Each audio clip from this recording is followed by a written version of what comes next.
प्यारे दोस्तों, जैसा कि मैंने आपको बताया कि सतगुरु कबीर साहब की भक्ति बिल्कुल अलग, सारी दुनिया से, सारे समाज से, सारे धर्मों से बिल्कुल अलग। कबीर साहब की भक्ति में ऐसा नहीं है कि हम कबीर साहब को इष्ट देव मान के उनकी पूजा करते हैं या फिर उनके किसी मंदिर में माथा टेकते हैं या फिर उनकी किसी मूर्ति की पूजा करते हैं या फिर उनसे हमारा कोई, उनके शरीर से हमारा कोई संबंध होता है। ऐसा कुछ नहीं है। आखिर कबीर साहब की भक्ति में क्या है ऐसा जो हम सब कुछ छोड़कर केवल उन्हीं के द्वारा बताया हुआ ज्ञान समझने और उस पर अमल करने में जोर देते हैं। इसको आपको समझना पड़ेगा। कई लोग कबीर साहब की भक्ति को सोचते हैं कि कबीर साहब हमें धर्मों से अलग कर रहे हैं, हमें हिंदू से मुसलमान बनने को कहते हैं या मुसलमान से हिंदू बनने को कहते हैं या फिर हमें अपने धर्म से विपरीत चलना पड़ेगा। ऐसा कुछ नहीं है दोस्तों। सबसे पहले तो हमें जानना पड़ेगा कि हमारे धर्म ग्रंथ हमें क्या कहते हैं। आप किसी भी धर्म ग्रंथ को उठा के देखोगे तो उसमें एक ही बात लिखी होगी कि परमात्मा और आत्मा ये दोनों अविनाशी हैं और हम केवल अविनाशी परमात्मा को ही पूज्य मानकर उसकी पूजा करें। जैसे उस अविनाशी को कहीं अल्लाह लिखा है, कहीं वाहेगुरु लिखा है, कहीं पर उसको गॉड लिख दिया है। भाव एक ही होगा दोस्तों, नाम अलग अलग होंगे। हमने नामों में नहीं उलझना, हमने भावों को पकड़ना है कि वो किस अविनाशी तत्व की बात कर रहे हैं। अब कई लोग नामों में उलझ जाते हैं कि नहीं वो अल्लाह है, वो वाहेगुरु है, वो गॉड है। जैसे कई आत्मज्ञानी भी इसमें भटक जाते हैं कि वो आत्मा है कि वो परमात्मा है। अब इसी में झगड़ा हो जाता है कि वो आत्मा है कि वो परमात्मा है। जबकि कबीर साहब ने कहा है कि एक कहो तो हूं नहीं, दो कहो तो गाली, और जैसा हूं वैसा कहो कहे कबीर विचारी। कबीर साहब ने भी आत्मा और परमात्मा की बात के लिए बिल्कुल झगड़ा खत्म करवा दिया कि वो एक भी नहीं है, वो दो भी नहीं है। अब ये मैं फिर किसी वीडियो में क्लियर करूंगा कि वो एक और दो क्यों नहीं है, लेकिन आज मैं जो आपको बताने जा रहा हूं वो ये है कि हमें उस अविनाशी तत्व को कैसे पाना है। मुद्दा ये है कि हमें उस अविनाशी तत्व को कैसे पाना है। क्या वो अविनाशी तत्व हमें किसी चर्च, किसी मंदिर, किसी गुरुद्वारे में जाके मिलेगा या किसी मस्जिद में जाके मिलेगा? नहीं, वो हमारे पास है। जैसे हिरन के पास कस्तूरी है, उसको कोई भी इस दुनिया में कोई भी कस्तूरी दे नहीं सकता क्योंकि वो ऑलरेडी उसके पास है। अब उसको फिर भी वो कस्तूरी प्राप्त नहीं होती सारी उम्र। क्यों? क्योंकि उसको कोई गुरु नहीं मिलता जो उसको समझा सके कि वो चीज तेरे ही पास है जिसको तू ढूंढ रहा है। बस दिक्कत यहीं पे है। हम भी क्या करते हैं, हम सारी उम्र खुद से ढूंढने में लगे रहते हैं। जैसे एक हिरन सारी उम्र अपनी कस्तूरी को ही ढूंढता रहता है और अंत में वो एक दिन मौत को प्राप्त हो जाता है, लेकिन उसको सारी उम्र वो कस्तूरी नहीं मिलती और वो कस्तूरी उसके पास होते हुए भी उसकी कोई मदद नहीं कर सकती। इस पे विचार करना पड़ेगा दोस्तों, मैं क्या कहना चाह रहा हूं। जैसे आपको पता है कि हर संत कहते हैं कि परमात्मा हमारे पास है, आत्मा हमारे पास है। दोस्तों वो हमारे पास है, लेकिन वो हमारे पास होती हुई भी हमारी मदद नहीं कर सकती, वरना आज तक वो सबको मिल गई होती। आपने विचार करना है। आत्मा भी हमारे पास है, परमात्मा भी हमारे पास है, लेकिन फिर भी हम युगों युगों से भटक रहे हैं। कारण क्या है? हमें कोई ऐसा सदगुरु नहीं मिल रहा है जो हमें उस आत्मा का, उस परमात्मा का लखाव करा दे, जो उसको लखा दे। इसलिए मदन साहिब कहते हैं, सोई गुरु पूरा कहावे, दो अक्षर का भेद बतावे, एक छुड़ावे एक लखावे, तब प्राणी निज घर को जावे। यानी कि ऐसा गुरु मिल जाए जो एक छुड़ाए एक लखाए। किसको छुड़ाए? किस अक्षर को छुड़ाए? उन अक्षरों को छुड़ाए जो 52 अक्षरों के अधीन है। जैसे किसी भी भाषा का कोई भी नाम हो, कोई भी मंत्र हो, वाहेगुरु वाहेगुरु, राम राम, अल्लाह अल्लाह, जय कृष्ण, जय श्री राम, जय हनुमान, कुछ भी, कबीर कबीर, कबीर कबीर भी करेगा अगर कोई, तो वो भी उससे मुक्त नहीं हो सकता, 52 अक्षरों से बाहर नहीं हो सकता। क्योंकि कबीर में जो क बी र है वो भी 52 अक्षरों में ही आता है। तो कबीर साहब ने भी बोला है कि मुख से कहे कबीर कबीर तो ना कटे काल की पीर, नाम हमारा सब जग लेता भेद हमारा कोई ना गहता, मेरा भेद पावेगा सोई जाका सतगुरु पूरा होई। कबीर साहब ने कहा कि कोई अगर मेरा नाम जपवा रहा है किसी भी पंथ में तो वो समझ जाना कि वो काल का ही दूत है। वो आपको किसी ना किसी लोक में भेज देगा, कोई डुप्लीकेट सतलोक, कोई डुप्लीकेट अनामी लोक, कोई डुप्लीकेट अलख लोक, कोई डुप्लीकेट अकह लोक। इन्हीं डुप्लीकेट लोकों में आप हमेशा आते जाते रहोगे। लेकिन कबीर साहब का जो सतलोक है, जो मैंने आपको पिछली वीडियो में बताया था कि क्या है सत और क्या है लोक, जब आप उस सत्य स्वरूप शब्द स्वरूप में जब समाओगे तब आपको पता लगेगा कि असल में आपकी हस्ती क्या है। एक छुड़ावे एक लखावे, जो छुड़ाने वाली चीज है वो मंत्र, उन्हीं मंत्र के द्वारा क्या है मन सिमरण कर रहा है, इस मन को भी छुड़वा दे, क्योंकि मन ही आपको बेवकूफ बना के बैठा है। इस जीव आत्मा को मन ही भटकाता है। मन के मते न चालिए मन है पक्का दूत। कबीर साहब कहते हैं हे जीव तुम मन के कहे मत चलो, मन ही तुम्हारा दुश्मन है। लेकिन आपको ऐसे भी स्वयंभू आत्मज्ञानी मिल जाएंगे जो आपको बताएंगे कि आप कौन हो, आप मन हो, आप ही मन हो, ये आपको ही मन घोषित कर देंगे। ऐसे स्वयंभू नकली आत्मज्ञानियों से दोस्तों बच के रहना है, क्योंकि ये जन्म बार बार नहीं मिलेगा। इसको समझना पड़ेगा आपको। तो करना क्या है, एक छुड़ावे एक मिलावे तब प्राणी निज घर को जावे। फिर प्राणी को निज घर यानी कि निज स्वरूप, क्योंकि देखो दो स्वरूप हैं, एक आत्म स्वरूप है, एक मन स्वरूप है। मन स्वरूप को छुड़वा दे और आत्म स्वरूप का लखाव करा दे, तो आपकी सुरती जो मन में अटकी पड़ी है, जो मन और तन में उलझी पड़ी है, जिस मन ने आपकी सुरती को उलझा रखा है, वो कहाँ जाएगी? वो जाएगी सत्य स्वरूप में, शब्द स्वरूप में। जैसे बीजक में साखी में कबीर साहब ने बोला है कि हम हैं शब्द शब्द हम माही, शब्द बिना दूसर कछु नाही। यानी कि हम शब्द स्वरूप हैं और 52 अक्षर हमारे ही स्वरूप से पैदा होते हैं। वो शब्द 52 शब्द भी हमारी आत्मा के अंदर से ही निकलते हैं, आत्मा के द्वारा ही प्रकट होते हैं। तो कहते हैं हम हैं शब्द शब्द हम माही, ऐसे जैसे वो शब्द हैं ऐसे ही हम भी शब्द हैं। तो साहिब कहते हैं शब्द हमारा तू शब्द का, सुन मत जा सरक, जो चाहे निज रूप को तो शब्द ही ले परख। बीजक में साखी है। कबीर साहब कहते हैं मुझ में और तुझ में कोई भेद नहीं है, कोई अंतर नहीं है।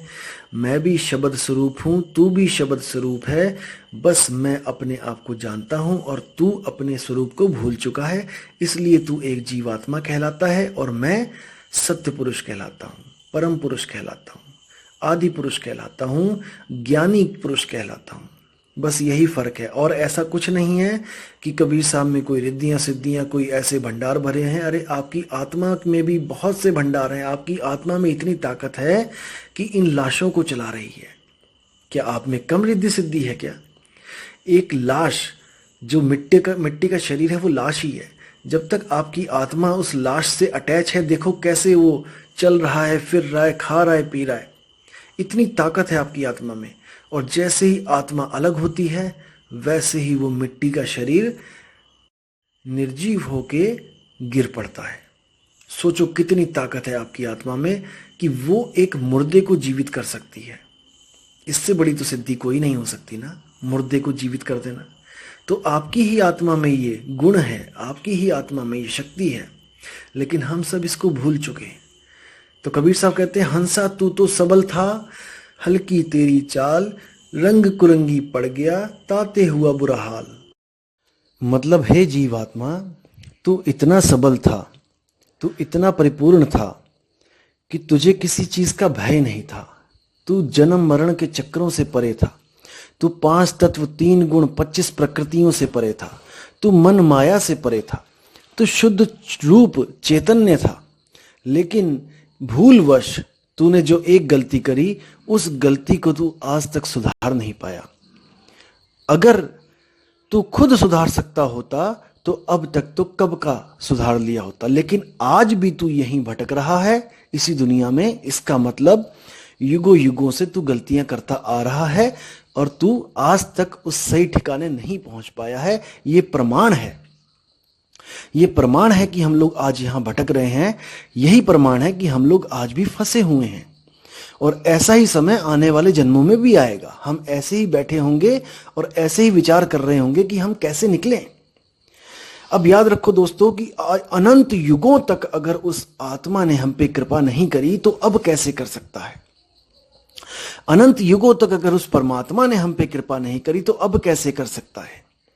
अभी भी नहीं करेगा और वो कभी भी नहीं करेगा जब तक हमने एक भेदी सतगुरु की शरण ना ली तो।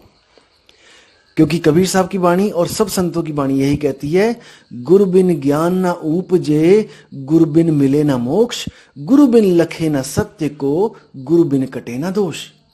बिना गुरु के आपका ज्ञान हो ही नहीं सकता, आपको कल्याण वाला ज्ञान मिल ही नहीं सकता। आपको ज्ञान तो हो सकता है बिना गुरु के। कैसा ज्ञान? इस तीन लोक का ज्ञान। आप किसी भी तरफ, किसी भी सड़क पे जाओ जहां पर कोई भी ना हो, आप उस सड़क पे जाओ, 1 किलोमीटर 2 किलोमीटर चलो, आपको ज्ञान हो जाएगा कि इस सड़क पर क्या क्या चीज थी, क्या क्या मैंने वहां पर देखा। ये ज्ञान आपको स्वयं हो रहा है, प्रकृति से आप तक पहुंच रहा है। आपको गुरु बनाने की जरूरत नहीं है। लेकिन जब आप आत्मज्ञान में आते हो तो वहां पर भेद होते हैं, रहस्य होते हैं। रहस्य तब तक नहीं पता चलते जब तक कोई रहस्यों को जानने वाला हमें ना बताए। इसलिए बोला गया है कि सोई गुरु पूरा कहा है, 2 अक्षर का भेद बताए। भेद यानी कि रहस्य। वो रहस्य जब तक आपको नहीं पता लगेगा, जब तक आप कदापि मुक्त नहीं हो सकते।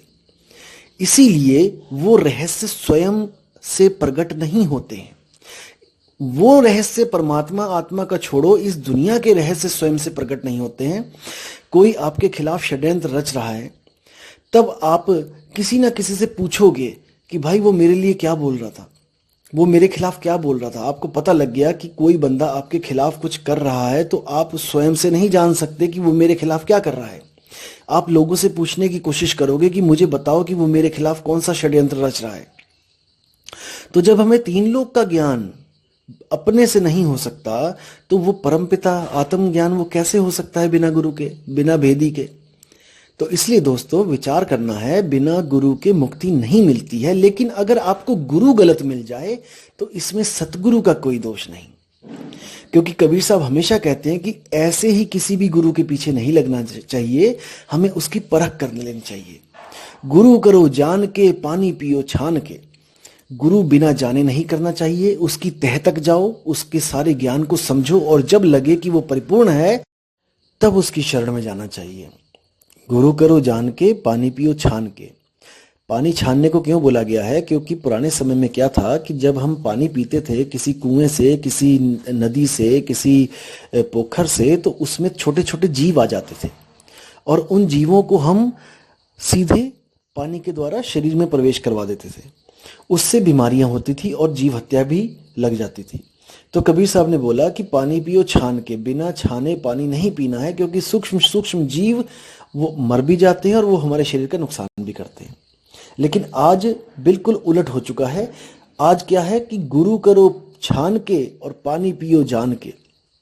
मतलब कि बिना गुरु को छाने, यानी कि 100 गुरु 1000 गुरुओं को छानो कि उनमें ज्ञान क्या है, क्या बता रहे हैं, कैसे मुक्ति मिलेगी।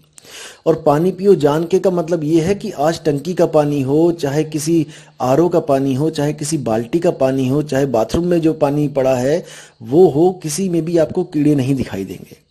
छानने की जरूरत नहीं है, अब है जानने की जरूरत। आपको कोई पानी पिलाता है तो उसको पूछो, भाई ये आरओ का पानी है, ये बाल्टी का पानी है, या ऊपर वाली टंकी का पानी है, ये कहाँ का पानी है। तो उसको जान के पीना पड़ेगा आपको। तो कहने का मतलब यही है कि बिना परख किए किसी के भी शरण में नहीं जाना है। इन झूठे गुरुओं की इनकी मौज लगी हुई है, क्योंकि जीव परख नहीं करता। अगर ये जीव परख करने लग जाए तो किसी भी झूठे गुरु की दुकान में कोई भी बंदा आपको खड़ा नहीं मिलेगा।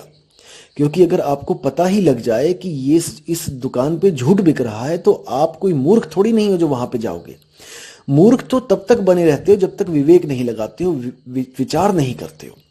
तो भाई संत आपको विचार भी देंगे और विवेक भी देंगे, लेकिन सत्य असत्य का निर्णय तो आपको स्वयं करना पड़ेगा कि जो आप बात सुन रहे हो ये सच है या ये झूठ है, ये आपको देखना है। हम लोग तो केवल एक विचार दे सकते हैं, आपको विवेक दे सकते हैं, एक आपको गाइड दे सकते हैं, एक आपको परख दे सकते हैं, लेकिन वो परख यूज आपने ही करनी है।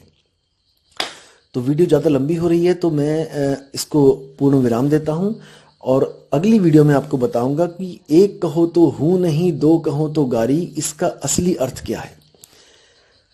ठीक है दोस्तों, आप अपना कीमती समय दे रहे हो इसलिए बहुत बहुत धन्यवाद। लेकिन आपने विवेक रखना है, विचार करना है, बिना किसी परख के कभी किसी की शरण में नहीं जाना है। उम्मीद है दोस्तों आपको वीडियो अच्छी लगी होगी। आप सब्सक्राइब भी ना करें, आप शेयर भी ना करें, कोई दिक्कत नहीं है। परमात्मा ने जिसके पास ये वीडियो पहुंचानी है वो खुद पहुंचेगी। साहिब बंदगी। प्यारे दोस्तों, जैसा कि मैंने आपको बताया कि सतगुरु कबीर साहब की भक्ति बिल्कुल अलग,